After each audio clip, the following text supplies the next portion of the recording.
his entire rhetoric around all this stuff was like, it was the most "you're poor, I'm rich," like the tweets that he's had along the way of how condescending he was to people, and everything he said about like, you're still poor, calling out people left and right about like the rhetoric that he had was just, it was filled with so much hubris, right? And we can pull all the tweets together, but he said like, continue saying poor, sir. He actually went on 8 days ago and said 95% on a television interview, 95% of coins are going to die, but there's also entertainment and watching companies die too. I mean, this guy like power douche, right? Everything he did was like, he had this whole thing. That's what makes me mad about this, is not like we're testing the features of what is possible in this new financial system. I think that's actually healthy, and we're going to lead to regulation and a bunch of this stuff in this Wild West. And like, there needs to be speculation and blaze paths. But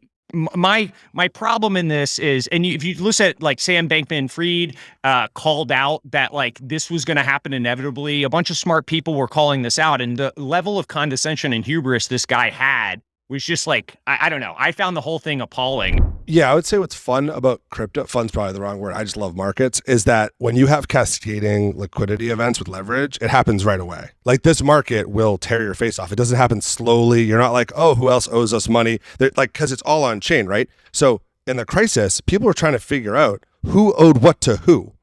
Like that wasn't this. A computer has a tick that drops down and your money disappears like that. It settles pretty quickly. The actual concern now is that this isn't just a leverage sell-off. This is long-term spot holders starting to have fear in the markets in general macro contagion, and just selling the asset outright, not just the leverage traders. The leverage traders get wiped out very quickly when this happens. My favorite is that people are like, here's some really cool features of the blockchain. One of them, I think it's amazing. I mean, I know that you might, I guess maybe we're morbid, but like when you understand how complex it is in the traditional system and what happens in the negotiations and the back and forth, the instant settlement of getting these risks out of, like, it's bad when risk builds up in a system, but it's really bad when it builds up and nobody knows where it is or what's going to happen, because that causes the ultimate fear. Here, it is really hard to disentangle this. If everything was on chain, it wouldn't be that hard to disentangle. The part that's hard right now is not all of the information about the Luna, the Terra Labs that did this, is like, we don't have all the data because it wasn't all on chain. The on chain data I feel good about because people can monitor it. But no, because this idea that like everyone gets liquidated immediately and we don't have to understand who owns what as a feature is insane. So basically we said the elevator has no stopping controls. We have no mechanisms to actually let the court adjudicate who owns what. There's a whole point of having a bankruptcy process, right? Because the market in a rout undervalues assets because it doesn't know what to do. And it's like, nothing is worth anything. And all of a sudden you're down to zero. But in reality, like, that's not true. And there's a process to untangle that stuff. This idea that like, don't worry, all the leverage will settle itself because guess what? Your money's gone. That is not a feature. That is a bug. Yeah, so I can tell you've got an interesting personality on this. So the way I would say this is there's two things there. The first thing what you're saying as I try to listen is that it's not regulated. This is an unregulated market, and I do believe you'll have regulation of who can actually get themselves into that situation in the first place. And that's true. And that worries me, and I think that there really should be regulation, that you shouldn't have $50,000 in life savings and then go 10x leverage on a single coin. I don't think you should be able to do that in equities either. But people do have a right to lose their money any way they choose, Zach. And if you want to bet all your money on a house and lever yourself up, or put yourself into a startup, or work for a company that goes bankrupt, you have that right to do it. I get your point of like, we don't have to go through all the back office processes here, but my argument is that's actually a bug, not a feature, right? Because in an irrational moment in time in a market, wiping people out because there's this like blip in liquidity is probably not the right thing to be doing. Like, part of the benefits of having the bank system and having the government and having like the court system is during a crisis, you can kind of like pause and think and figure out, all right, where do I need liquidity? Clearly not every mortgage is underwater, but if you treat them all as underwater, you wipe everybody out and all of a sudden you have massive deleveraging immediately. That's not a good thing. That's a bad thing. I guess what I would say is, in the crisis, you make it sound very nice. Like we were all going to sit down and pause and we were going to say, hey, let's go to the courts. That's not what happens in real life either, Zach. What happens in a real market unwind is everything gets sold intermittently to try to get the money back to safety as fast as possible. Nobody was sitting down with Lehman and Bear Stearns and being like, why don't we go to the courts? We'll talk about this. We'll work through it. In a market meltdown, what you want to have is information. No, but that's not true. That's actually exactly what happened, right? Like the U.S. federal government stepped in and it had to intervene. Yes. So like the point is like the only thing, so the system that you've architected, which is how the world works, is it got so bad the United States government had to step in to bail out the entire banking system. I mean, we can argue about whose shit smells worse, but like definitely, I'm not suggesting that the U.S. system is particularly great. Did the U.S. taxpayers pay anything on Luna, Zach? No, of course, because Luna, are taxes going up because another stable coin blew up? Thank God that the stable coin system is not yet tied to the core capitalist system in the United States. Thank God. If it is, you bet your ass people are going to be pretty pissed about this when their stable coin is tied to some like physical asset that they actually own. I agree with you because it's like on the periphery and it's a risk asset. Poof, we're okay. It's just a bunch of idiot speculators losing their money, and like everybody should be fine with that. And I agree, it's very American to be able to say you can lose your money the way you want.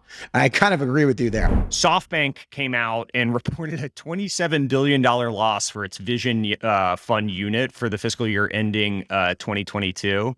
And then we talked last week, Tiger was hit by a $17 billion loss. And one of the interesting things, I guess, that came out in addition to the Financial Times article for Tiger is they've actually almost deployed the entirety of their $12.7 billion fund that they raised earlier this year, I believe. I've heard rumors about Tiger's public book and what they're going to look to do with that going forward. And with Masa, I mean, that's just such $27 billion to lose in one year is pretty wild.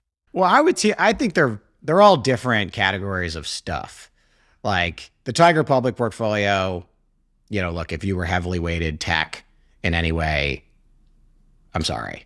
You know, I apologize. What's your address? I should send you like some tissues or something. But that was everybody. I don't think that was just them. I'm sure the same is true of any large public book. You know, their private book, I would assume is doing reasonably well, given they essentially have like indexed smaller private companies, and you know, you'll do as well as the index, but they kind of own the index there, and you have to think over time those companies will perform. The SoftBank thing, I mean, I know I'm going to get myself in trouble by like opening my mouth here, but it takes skill to lose that much money in venture. It's hard to kind of like pick which of the companies are most likely to go bankrupt and then write them the biggest check you possibly can. Like their percentage of companies that and this is not about the public book, this is the private one. The public one, look, everybody looks like an idiot now, but on the private side, how many, like what percentage of their portfolio actually not only is marked down, but it went to zero or recapped or something? It's a shocking number. And that just takes like a lot of skill to be that bad. I made the analogy that it's kind of like a bar in New Orleans where, you know, the bar stays open as long as someone wants to keep drinking.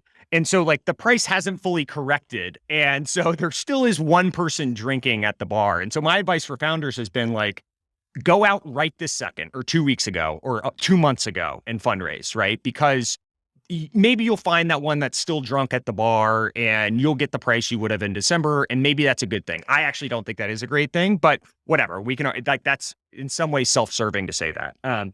The other thing is like, put your head down, wait till September. And when we all agree to valuation, because right now you're seeing such a distribution of spread of what things are worth, right?